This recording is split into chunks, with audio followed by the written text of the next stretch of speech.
이어서 하겠습니다. 이 사진기가 삼성 S20입니다. S20. 이제 최근에 뭐 할인폰 해가지고 뭐 어쩌고저쩌고 해가지고 이제 했는데, 어쨌든 이게 제 얼굴보다는 좀 사진기가 카메라 잡티 제거에 좀 그래서 제가 피부가 별로 좋은 편이 아닙니다. 참고로 뭐 중요한 건 아니지만. 있어봐라.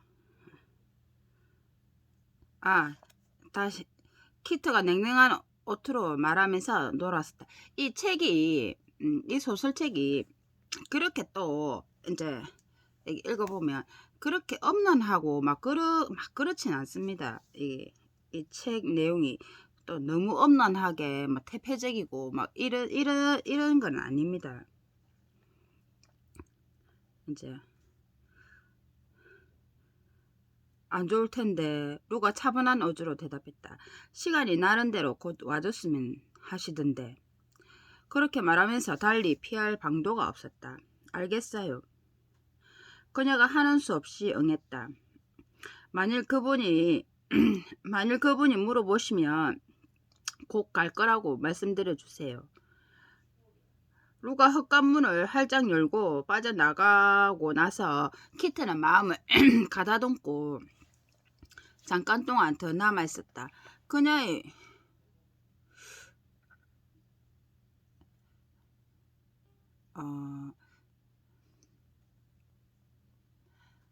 우리가 예전에 만화가 중에서 이제 신일숙 유명하죠. 만화가 중에 여자 만화가 중에 김명숙 뭐 신일숙 황미나 좋아하는 사람은 다 알 겁니다. 이제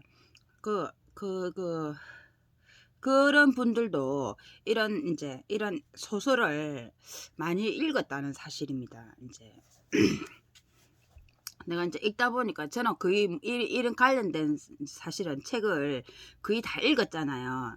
그래서 이제 그걸 읽으면 이분이 여기서 이 작품 그 작품에서 이걸 좀 표현했구나. 근데 이제 그림을 잘 그리시니까 너무 멋지게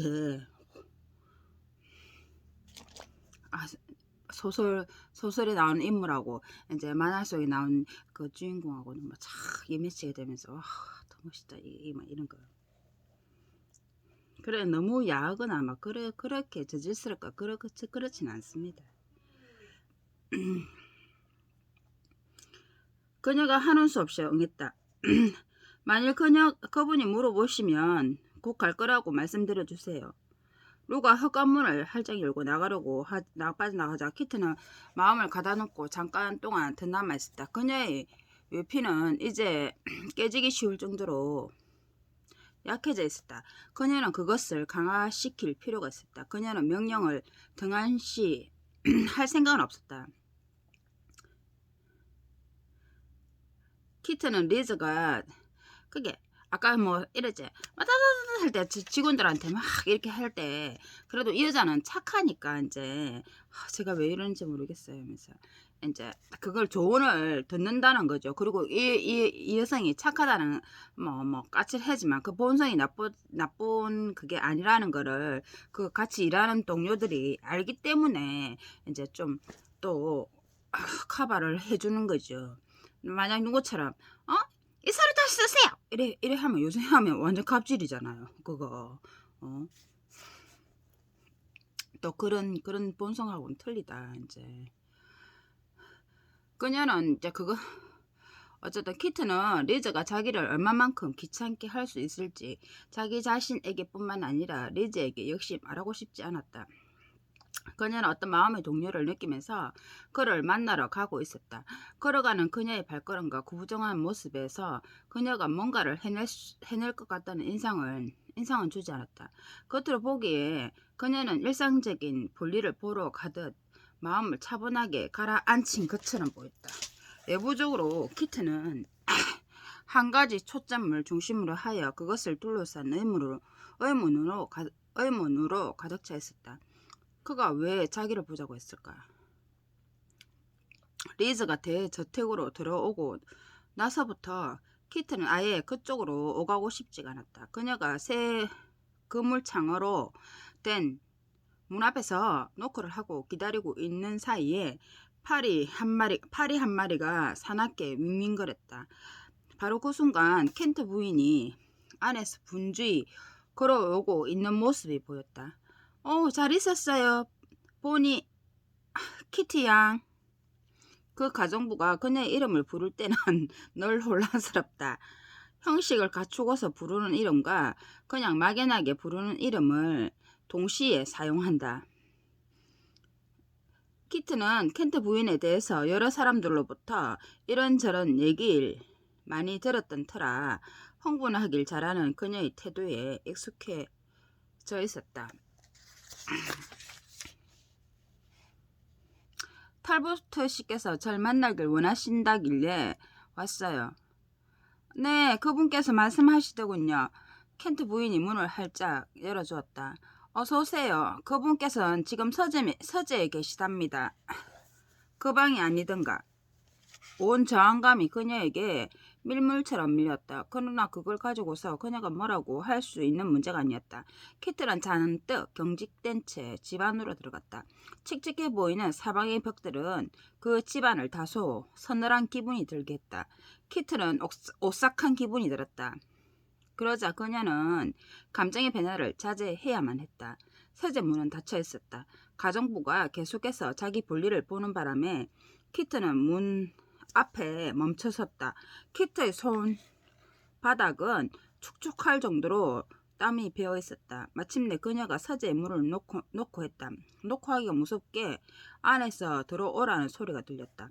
키트가 문을 열자 말자 그녀의 시선은 벽난로 위에 걸려있는 초상화 쪽으로 갔다. 그것은 서재 문에서 정면으로 보이는 위치에 걸려 있었다. 늘 그렇듯이 거만해 보이면서도 잘생긴 얼굴의 그 초상화는 그녀에게 정오의 불길을 부채질하는 능력을 가지고 있었다. 키트가 책상 뒤에 앉아있는 리즈를 발견했을 때 초상화에서 느끼던 어느 정도의 정오심이 그에게로 옮겨갔다는 사실은 당연한 이치였다. 그의 모습은 독수리 같은 얼굴을 한 정원 영주와 너무도 흡사해 보였으며 어욕적인 남성의 거만한 기질도 엿보였다. 저를 보자고 하셨다면서요. 루가 일러주더군요. 키트는 냉담한 태도를 보임으로써 정오와 불길을 감추려고 했다. 그러나 그의 준엄해 보이는 표정은 그녀로 하여금 더욱 더 정오의 감정을 가장시키는 요인이 되었다. 앉으십시오. 리즈는 자기가 앉아있는 책상 앞의 등받이가 곧은 의자가 있는 쪽을 향해 고갯짓을 했다. 괜찮습니다. 시선을 들어 그를 올려보았던 것과는 달리 그녀는 최소한 이런 방법으로라도 그를 내려다볼 수 있는 드문 기회를 나름대로 즐기고 싶었다. 키트는 자기를 바라보는 그의 태도가 이전과는 다르다는 것을 직감했다. 이전에 그녀를 바라보던 리즈의 시선에는 조롱 섞인 냉소주의가 어려 있었으나 지금은 냉담해 보일 정도로 무감각했다. 그녀는 예리한 그의 두 눈 위에 약간 짙게 올라간 눈썹에서 그런 기미를 엿볼 수 있었다. 야위어 보이는 그의 양쪽 뺨과 엄숙하고 진지해 보이는 입가에는 무언가 가까이 하기 어려울 정도의 근엄한 표정이 어려 있었다. 왜 절 보자고 하셨죠? 에휴! 지금 바쁘거든. 초치네 진짜. 자식아 진짜. 감정이 안 사네.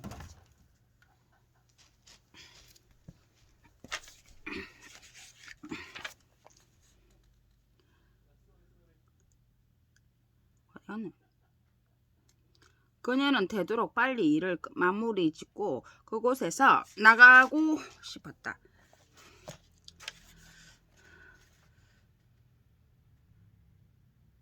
걱정하지 않으셔도 됩니다. 분명히 말하지만 업무와 관련된 문제니까요. 순간적으로 그의 눈에 재미있어 하면서도 경멸 섞인 빛이 번뜩였다.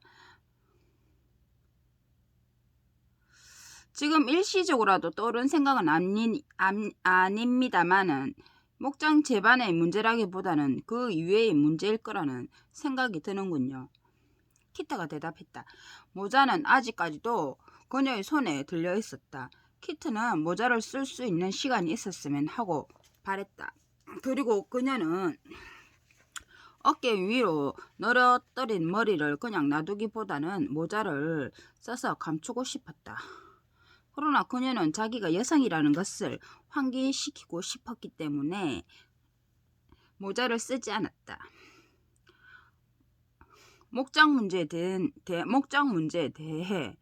결정을 내렸습니다. 그가 공표를 했다. 그리고 저는 보노 양이 그 문제에 대해서 상당히 궁금해하리라고 생각했습니다. 결정 내용은 어떤 거죠? 키트는 지나칠 정도로 관심 표명을 하지 않았다. 목장을 팔지 않기로 했습니다.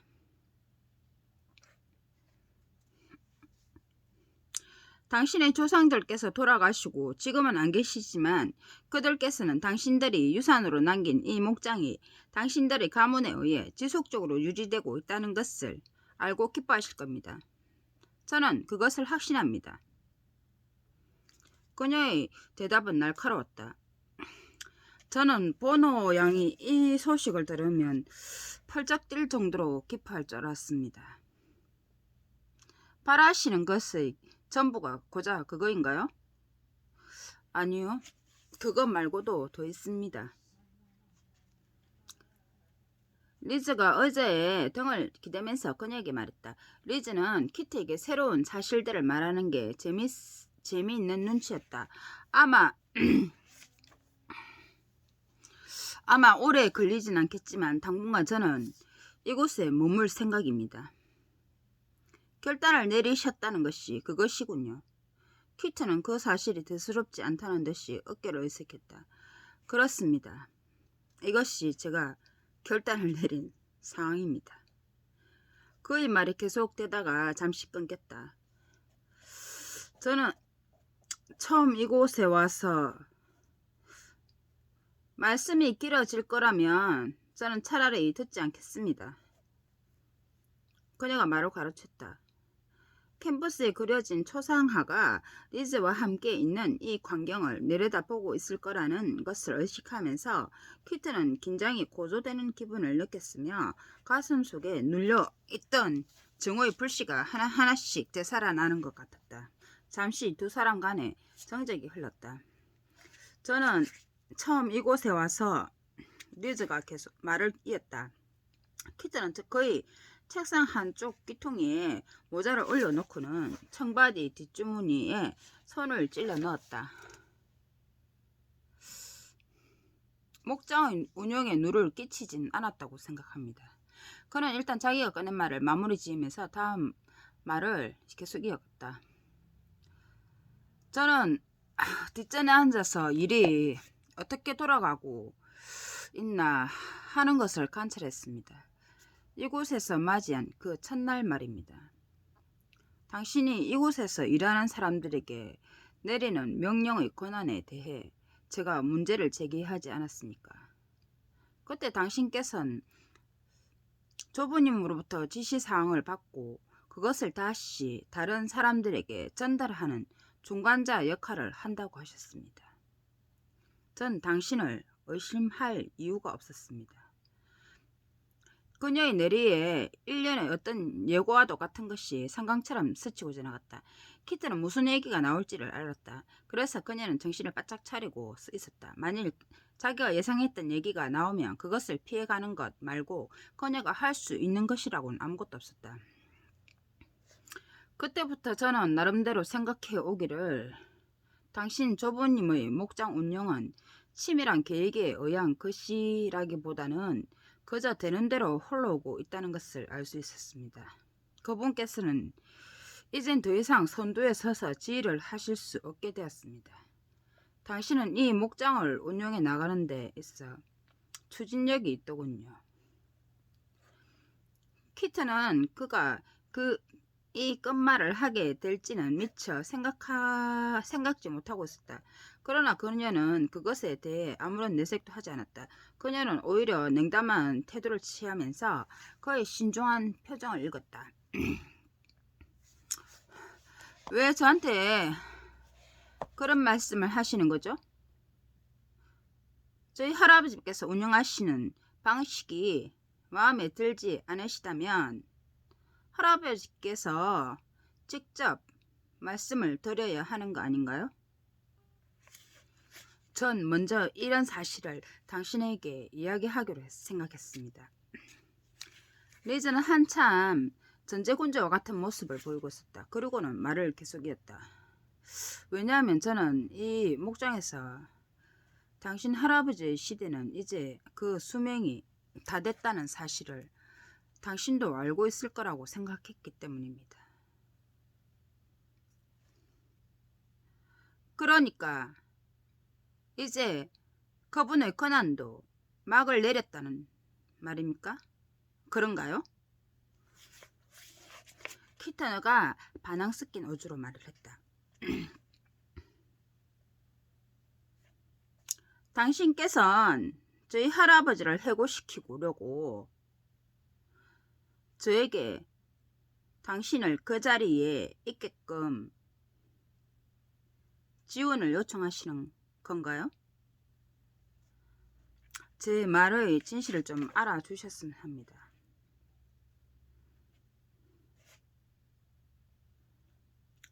최근 몇 년 동안 당신께서는 아무런 의사도 밝히지 않으셨어요. 저희 할아버지께서 평생 동안을 이 목장을 돌보며 살아오셨습니다. 당신은 그분의 성실성을 전혀 인정하지 않으시는군요. 키터가 공격적인 태도로 나왔다.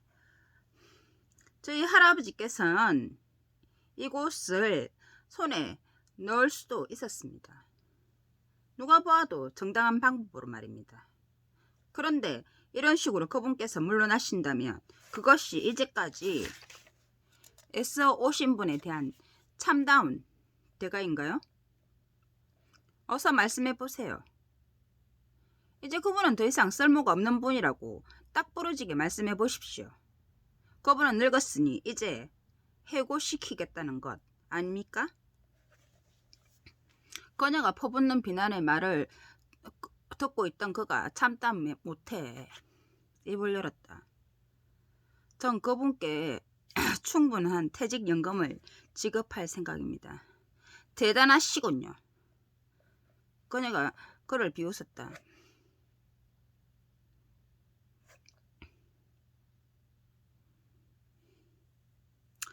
앞으로 남은 여생을 그분께서 어떻게 지내실지는 조금도 고려해 보지 않으시고 오랫동안 이 목장을 관리하고 경영해 온 집안의 어른께 연금을 주어 퇴직시킨다고요? 노쇠한 말을 방목지로 무작정 내보내는 거 하고 똑같군요. 저희 할아버지께서 목장의 제반일을 하길 원하시는지 그 여부에 대해선 생각해 보지 않으신 것 같군요.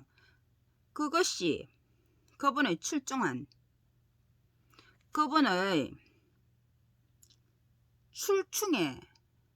출중에 대한 보답인가요? 평생 일해온 목장에 대해서. 그럼 어떻게 해드려야 그분께서 만족해 하실까요? 리즈가 발끈해서 말했다. 보노 양의 할아버지께서는 제가 계속해서 당신을 불쌍히 여겨 지켜주길 바라고 계시기라도 하신 겁니까? 천만의 말씀입니다. 천만의 말씀입니다. 동정은 절대 필요 없어요. 키터가 목청을 높였다. 그러고 나서 그녀는 갑자기 책상 앞에서 물러나 자기의 감정을 자제하느라 애를 썼다. 그럼 그 문제를 한번 해결해 보십시오. 리즈 또한 자기의 감정을 절제하려고 노력했다. 지금 네이트 할아버지를 해고시키실 거라면 저에게 어떻게 하실 작정이신가요? 키트는 초상화에 걸린 남자의 눈을 피하려고 애쓰면서 벽난로가 있는 쪽으로 걸어갔다. 그래도 계속해서 지겹도록 초상화가 자꾸만 의식되었다.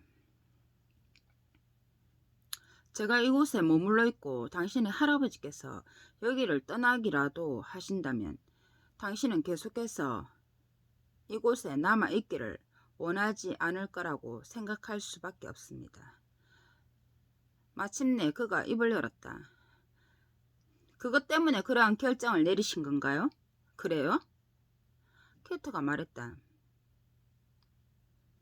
그 이유에서라면 네이트 할아버지를 해고시키는 것은 결국 저를 해고하겠다는 것과 다를 게 없네요. 그 문제가 궁극적으로 이런 상황으로까지 오게 될 거라는 사실을 당신이나 지금 말하고 있는 사람이나 다 알고 있었다고 생각합니다. 리즈가 말했다.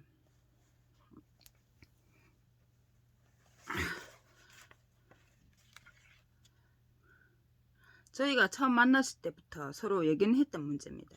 지난주에 있었던 그 일이 문제를 벌써 매듭 짓고 있었던 겁니다. 키트가 미소를 짓기 시작했다. 그녀는 거기서 돌아서 있었기 때문에 리즈는 그녀의 표정을 볼 수가 없었다.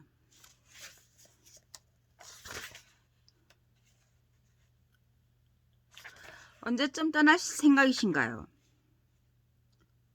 아직 서두를 때가 아닙니다. 생각한 대로 일이 잘 풀리면 언제라도 떠날 생각입니다. 생각이 깊으시네요. 그녀의 얼굴에 미소가 번졌다. 걱정하실 필요 없습니다. 연금은 충분한 액수, 그 이상으로 지급할 것을 분명히 약속드립니다. 키트가 돌아서서 그의 얼굴을 바라봤다. 그녀는 만족해하는 듯한 목소리로 말했다. 탈포터 씨, 잠시 후에 당신의 재산이 날아갈 수도 있다는 것을 제가 말씀드린다면 어떻게 되는 거죠? 그는 경계하는 표정을 지으며 안색이 변했다. 그게 무슨 말씀이시죠? 그렇게 되면 저는 이 집에서 걸어나가 저희 집으로 가야겠죠. 키트는 그가 무슨 영문인지를 몰라 순간적으로 당황해야 하는 표정을 볼 수 있었다. 키트는 고개를 뒤로 젖히며 헛기침을 하고는 의기양양해서 미소를 지었다. 절 몹시 이 목장에서 쫓아내고 싶어 하시겠죠? 하지만 절대 그렇게 하지는 못하실 겁니다. 그건 틀림없는 사실이니까요. 그가 턱을 바짝 당겼다. 그 말의 자초적인 종에 대해 설명하는 걸 꽤 재미로 생각하시는 것 같군요. 별거 아니에요. 그녀의 웃음기 섞인 목소리가 차츰 사라졌다. 당신께서 소유하고 계신 재산의 상황이나 규모가 어떤지 좀 더 자세히 체크해 보셨어야 하는 건데 그렇지 못한 것 같군요. 제가 지금 살고 있는 집과 그 주변의 2에이크 규모의 부지는 당신 소유가 아닙니다.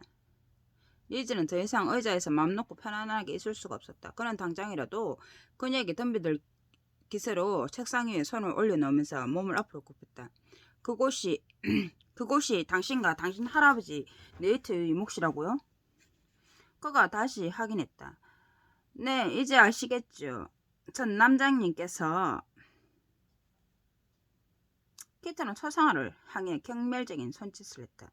저희들의 미래를 위해 미리 준비를 해 주셨답니다. 정말 사려 깊으신 분이었군요. 네, 그렇죠? 그녀는 주체할 수 없을 정도로 내부에서 인한 사무적인 아픔을 간신히 꾹 눌러 참았다. 그러니 이제 저희를 이곳에서 내보내려고 한 당신의 노력이 얼마나 헛수고였는지를 아시겠죠.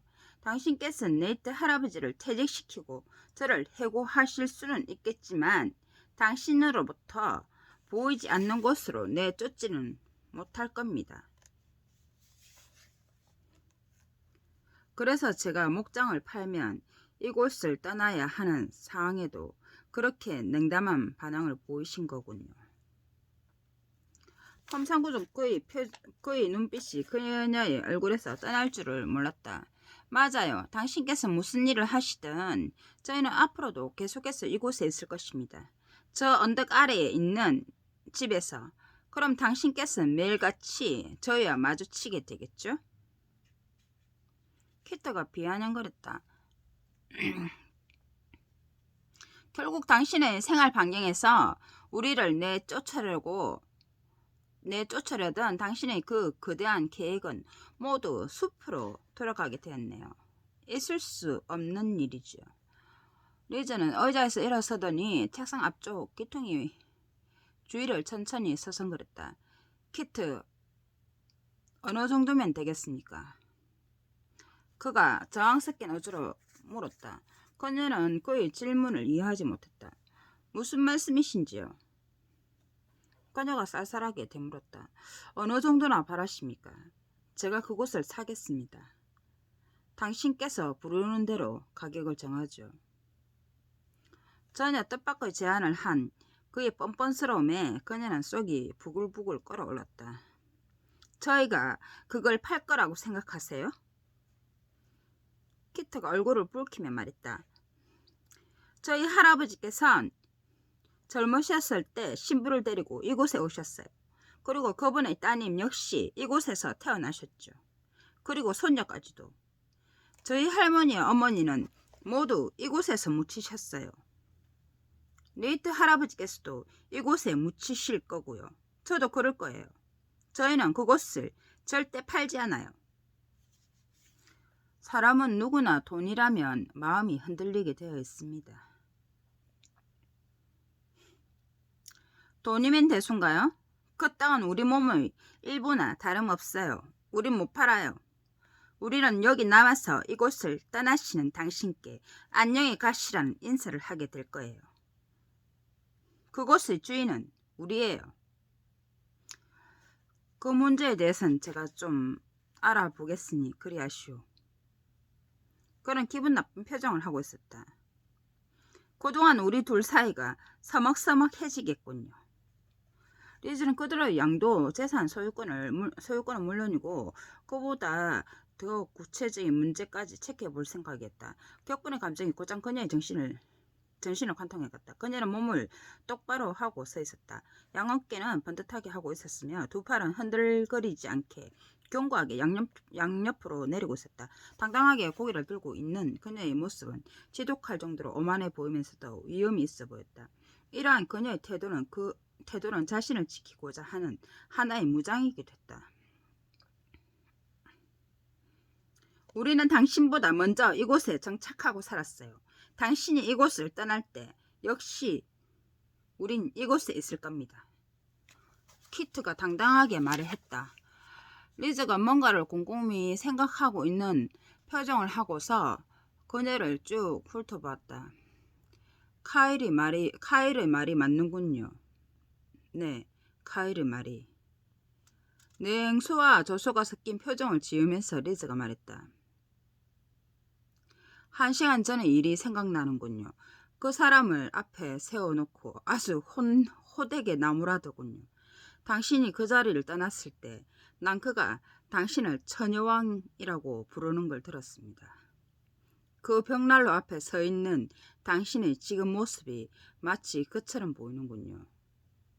굉장한 통치자죠. 그녀는 가슴 속에서 뭔가 갈갈이 찢어지는 기분을 느꼈다. 당신은 천천히 기다렸었어야 했어요.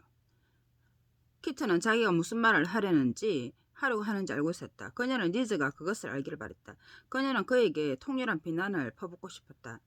그리고 리즈가 그녀에게 대했던 식으로 키트도 그에게 뼈에 사무칠 정도의 아픔을 주고 싶었다.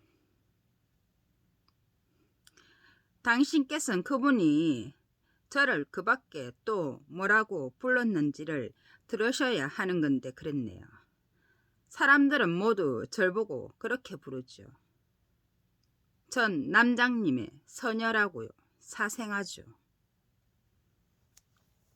키트는 일그러지는 그의 인상을 보면서 참을 수 없는 분노와 고통에 치를 떨었다. 리즈의 표정이 갑자기 긴장되면서 그녀의 머리 위에 걸려있는 초상화 쪽으로 재빨리 시선을 돌렸다. 저분이 당신의 선친이신가요? 전 그걸 입증할 순 없어요. 키트는 사진 속의 인물과 자신과의 관계에 대한 입증을 약간 회피하는 것 같았다. 그러면서도 그녀는 뭔가를 과시하겠다는 생각에서인지 어깨를 으쓱했다. 제 출생증명서에는 저희 아버지가 누구라고 기록되어 있잖아요. 그리고 저는 외모상으로 저희 어머니를 닮았어요. 아버지와는 거의 닮지 않았어요. 언제였죠? 제가 리즈는 자기가 질문한 것을 후회하고 있는 듯 입을 오물오물 거렸다. 그러나 키트의 말은 자신이 그간 온갖 참아왔던 증오 아픔을 토해내는 것과도 같았다. 그녀는 자기가 이곳에서 리즈의 정체를 처음 알고서 그 사실에 대해 어느 정도로 염려를 했었는지 그가 알아주기를 바랬다.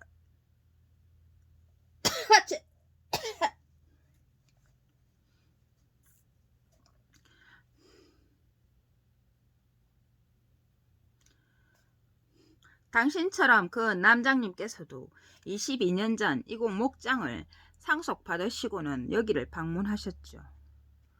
저 초상화는 그 즈음에 그렸었던 거랍니다. 그런데 네이트 할아버지께서 그분이 저 초상화보다는 실제로 나이가 더 들어 보이셨다고 말씀해 주시더군요. 그분께서는 당시 40대셨죠. 틀림없이 저 초상화를 그린 사람이 장난칠 걸 거예요.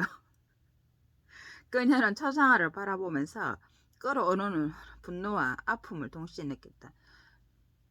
그럼 당신 어머니께서는? 저희 어머니는 17세의 젊고 아리따운 소녀셨죠.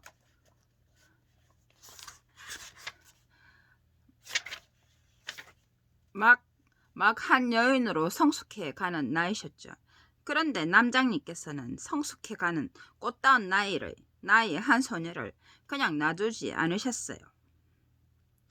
키트는 전 남자에게 대해 잔뜩 앙심을 품은 표정으로 말했다.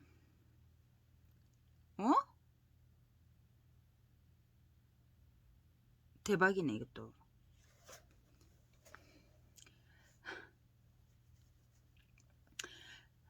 저희 어머니 이름은 사라셨죠.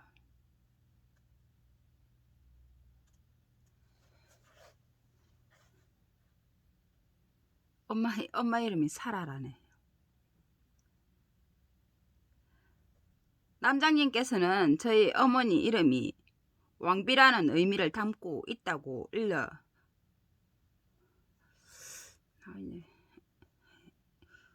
일러주셨다더군요. 이거 대박이네요. 제가 하나님으로부터 사라라고 불렀는데 엄마 이름이 사라. 저희 어머니의 이름은 사라셨죠. 남장님께서는 저희 어머니 이름이 왕비라는 의미를 담고 있다고 일러주셨다더군요. 저희 어머니께서 잘생기고 부자인데다가 자기 친구까지 붙으신 분이 관심을 갖는데 그것을 마다하고 돌아서지 않았다는 것은 사실상 하나도 이상할 게 없죠. 저희 어머니에게는 틀림없이 그분이 자기의 성으로 당신을 데려가기 위해 데리러 온 멋있는 왕자로 보였겠죠. 하지만 분명히 당신의 할아버지께서는 리즈가 이맛살을 찌푸렸다.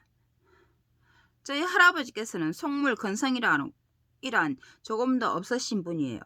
당신께서는 저희 어머니가 그분의 유일한 자손이라는 참...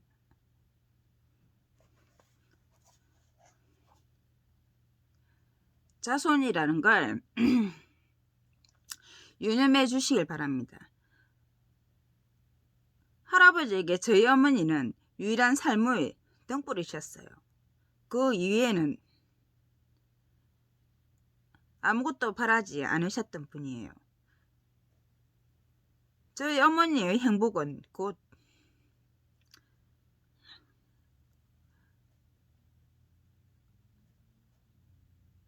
할아버지의 모든 행복이셨던 거죠.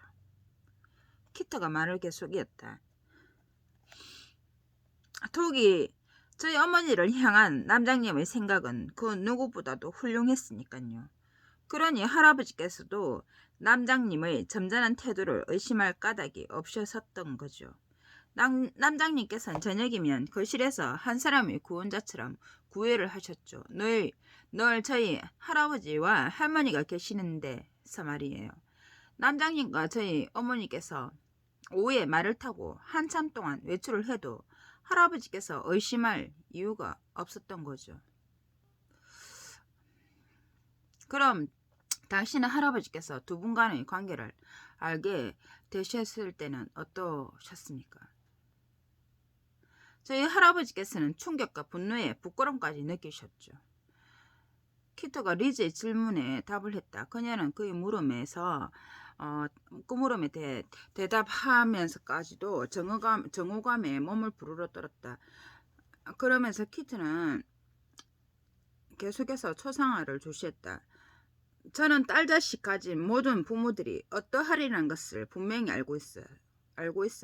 남장님께서 자기가 이미 결혼한 기혼자라는 사실을 저희 할아버지한테는 말씀드렸을 때 그분의 심정이 어떠했을까를 한번 상상해 보십시오. 이렇게 말하고 있는 키트의 가슴 한쪽은 전 남자에 대한 저주의 감정을 억누르고 있었다. 그것은 그녀의 표정이 역력히 나타나 있었다. 그러나 키트의 그러한 감정은 그저 그녀 자신의 감정에 대한 어떤 연장에 불과한 것 같았다. 대박이네. 엄마 이름이 사라래. 사라. 리즈에게 어떤 심적 고통과 부담을 짓게 할 생각으로 신랄하게 퍼붓기 시작했던 키트의 말은 오히려 그녀 자신을 정화하는 계기가 되었다. 어느 누구에게도 말한 적이 없었던 그녀의 얘기는 진작부터 시작되었어야 했다. 당시 남장님께서는 저희 어머니와 앞으로 태어나게 될 아이를 위해 재정적인 의무를 다해야 한다는 생각을 갖고 계셨던 겁니다. 어떻게 보면 전 남장님께서 상당히 현명하셨던 거죠.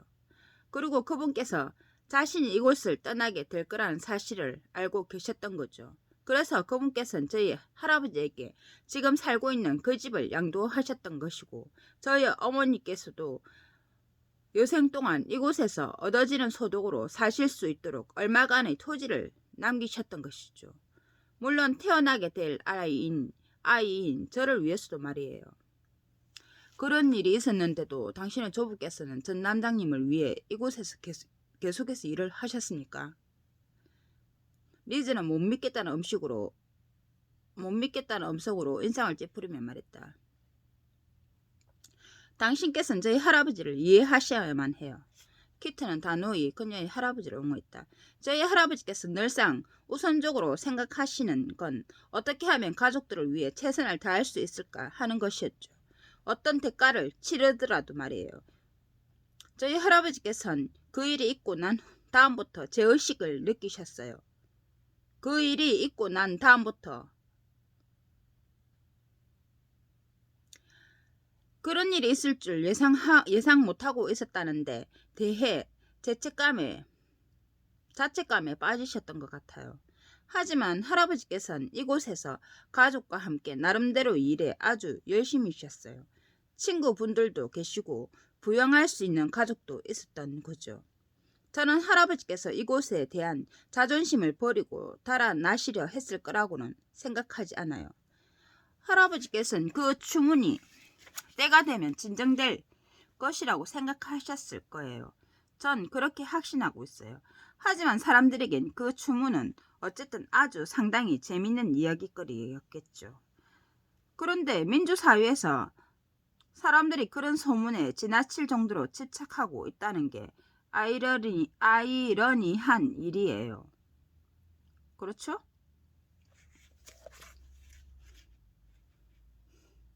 민주사회에서 사람들이 그런 소문에 지나칠 정도로 집착하고 있다는 게 아이러니한 일이에요. 그렇죠?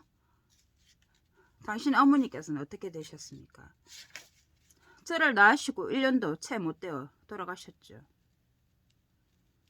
키트는 자신의 많은 상처 중 또 다른 것을 덜쳐내어 얘기하면서 목소리가 다시 날카로워지는 것 같았다. 어머니께서는 저를 보시면서 틀림없이 종호심을 느끼셨을 거예요.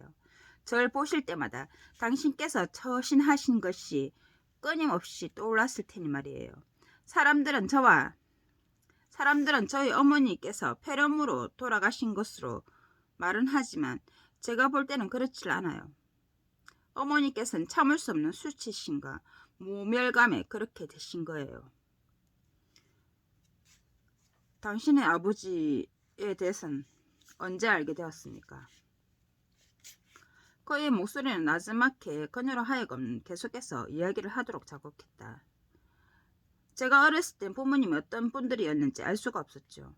지금 생각하니까 그때 저는 모든 사람들의 부모님은 돌아가시고 할아버지와 할머니하고만 사는 것인 줄로 알았던 것 같아요.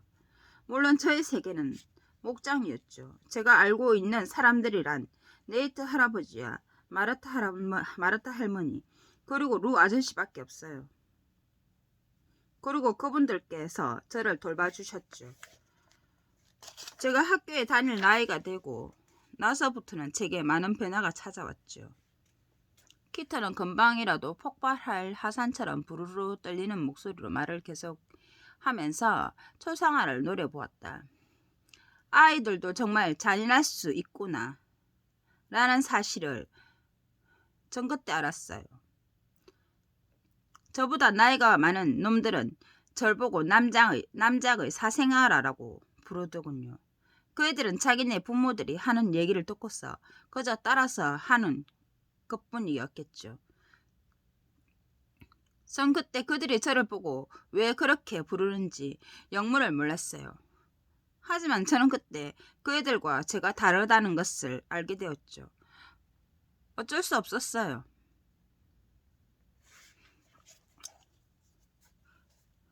남들이 키트를 그렇게 불렀을 때 그녀의 어린 심정이 얼마나 아팠을까.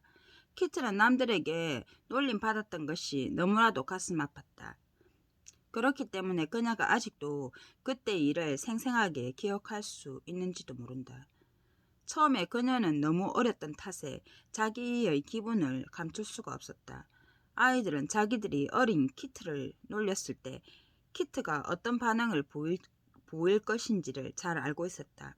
그래서인지 그들은 괘씸하게도 더욱 키트를 놀려 그만 울음보를 터뜨리게 만들곤 했었다. 키트는 두 가지의 사실을 매우 빨리 알게 되었다. 키트가 엉엉 울면서 집으로 돌아오면 키트를 사랑하는 그녀의 할아버지와 할머니는 속이 뒤집히는 것 같은 심정이었다. 그럴 때마다 할머니와 할아버지와 할머니는 키트가 알아들을 수 있을 정도의 말로 키트가 다른 애들과 무엇이 어떻게 다른가를 일러주었다. 키트의 조부모가 어린 손녀딸이 합법적으로 태어난 아이가 아니라는 사실을 직접 키트에게 이야기해 주지는 않았어도 키트는 할아버지와 할머니 말 뒤에 부끄러운 사실이 숨어 있다는 것을 느꼈다. 또 한 가지, 키트는 자기가 다른 애들하고 떨어져 있으면 그들에게 자기를 아프게 할 기회를 주게 되지 않을 거라는 사실을 알게 되었다. 다른 사람들과 떨어져서 혼자 있으면 놀림감이 되지는 않을 거라는 게 키트의 생각이었다. 키트가 다른 아이들과 어울리지 않자 그들은 키트 자신이 귀족 집안 자손이라서 자기네들과는 수준이 맞지 않아 그랬을 거라고 단정지었다. 그러나 키트가 다른 아이들과 잘 어울리지 않는다고 해서 학교를 포기할 수는 없는 문제였다. 주사위는 이미 던져진 상태였다. 그래서 키트는 더 이상의 고통으로부터 자신을 보호할 생각으로 스스로 단단한 방어막을 형성하게 됐다.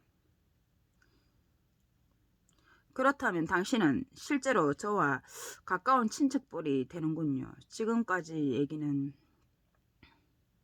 정오감에 휩싸여 빈정대는 투로 키트가 말을 이었다.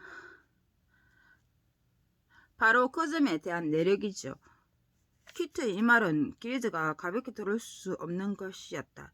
키트의 시선은 여전히 그 초상하에 고정되어 있었으며 그녀 스스로가 끓어오르는 분노를 많이 삭히긴 했어도 아직까지도 두 주먹을 불끈 진 채 서 있었다.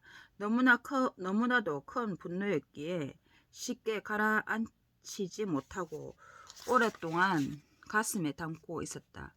차를 끓이는 주전자 안에서 계속해서 끓고 있는 물처럼, 그리고 그 소리처럼. 저는 양쪽 부모의 사랑으로 태어난 아이가 아니에요. 키트는 자기 자신을 조롱했다. 저는 저 남자의 욕정의 산물일 뿐이에요. 저 남장님께서는 아무런 말씀 없이 돌아가셨어요. 키트. 당신이 그분의 유일한 자손이시군요. 그분이 재산을 제가 상속하는데도 왜 가만히 계셨죠? 리즈가 물었다. 그럼 또다시 과거의 일을 덜쳐내어 그것을 공공연히 폭로하란 말씀이십니까? 그렇게 하고 싶지는 않았어요. 만일 제가 상속권을 주장했다면 과거의 모든 사실이 온 세상에 퍼졌을 겁니다. 저는 그렇게 하는 것보다는 저희 할아버지가 더 소중하다고 생각했어요. 키트가 경멸 섞인 어조로 자신의 생각을 피력했다.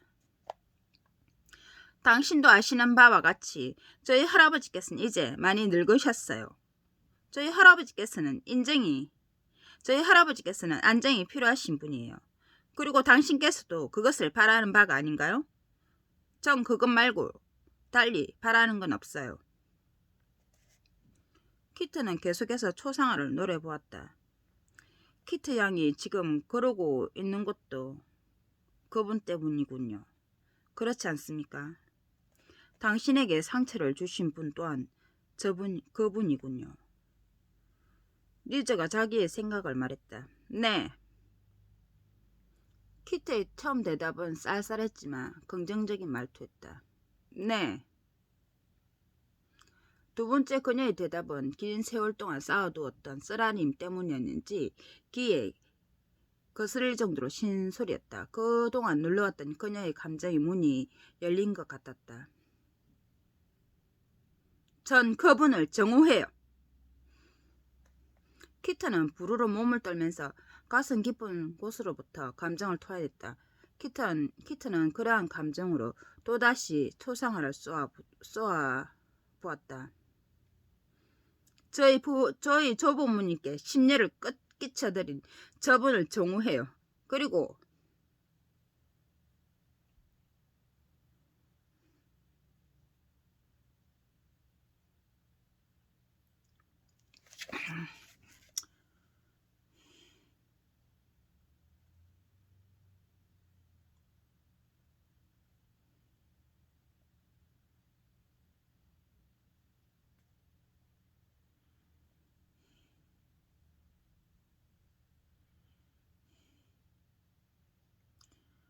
제 어머니에게 참을 수 없는 마음의 고통을 심어준 저분을 정오해요. 그리고 제게도 고통을 심어준 저분을 정오해요. 저분을 정오한다고요.